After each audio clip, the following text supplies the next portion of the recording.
સિદ્ધપુરમાં એક મહેલ આવેલો છે, રુદ્ર મહાલ. કોને બનાવ્યો સ્ટાર્ટ? કોને કર્યો? મૂળરાજ સોલંકી. અને પૂર્ણ કોને કર્યો? સિદ્ધરાજ છે. એ વખતે ભવ્યાતિ ભવ્ય કહેવાતો હતો. જ્યારે મિત્રો આમ બે પ્રેમી હોય એટલે વાતો કરે, તું માગે ને બધું લાવી આલું, તું માગે બધું લાવી આલું, પછી કે ચંદ્ર લાવી આલ, કે આવું ના માગે કેટબરી માગ નહીં કહીએ, બરાબર? ઓકે. તો એ વખતે દીકરાઓ પ્રેમીઓ કહેતા. જોજો એ રુદ્ર મહાલે કેટલો ભવ્ય, કલ્પના કરજો.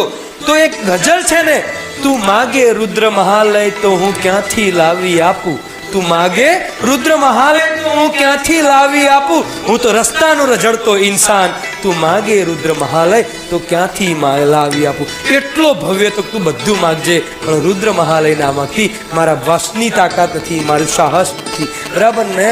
અને એ જગ્યા છે સિદ્ધપુરમાં, સરસ્વતી નદીના કિનારે.